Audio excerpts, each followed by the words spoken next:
بسم اللہ والصلاۃ والسلام علی رسول اللہ، کن خاندانوں کو زکوٰۃ دینا جائز نہیں ہے؟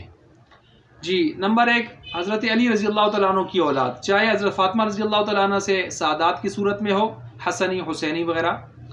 چاہے وہ حضرت فاطمہ الزہرا رضی اللہ تعالیٰ عنہ کے علاوہ سے ہو، انہوں نے اس کے علاوہ بھی شادی کی ہیں نا، 8-9 شادیاں، اور جیسے کہ 18 بیٹے 18 بیٹیاں ان کی علوی جو ہے اولاد، یا محمد بن حنفیہ، وہ بھی دیکھیں ان کی اولاد اور ان کا سلسلہ آگے چلا، جس طرح کہ آوان کے بارے میں کہا جا رہا ہے۔ تو حضرت علی کی کوئی بھی اولاد ہو، یعنی حضرت فاطمہ رضی اللہ عنہ سے ہو یا کسی اور بیوی سے ہو،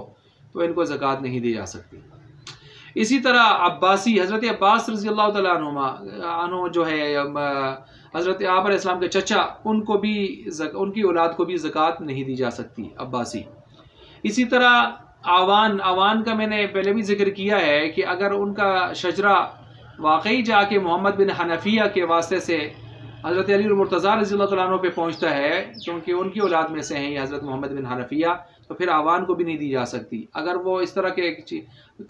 اس نظریے کے قائل نہیں ہیں تو پھر ان کو دی جا سکتی ہے۔ اسی طرح نمبر 4، حارث کی اولاد، حارث بن عبد المطلب حضور علیہ السلام کے چچا ہیں، ان کی اولاد کو بھی نہیں دی جا سکتی۔ نمبر 5، ابو طالب کی اولاد، ابو طالب کی اولاد باقی بھی حضرت علی کے علاوہ بھی مثلا طالب ہیں یا جعفر ہیں یا عقیل ہیں، تو ان کی اولاد میں سے بھی ان کو بھی زکوٰۃ نہیں دی جا سکتی۔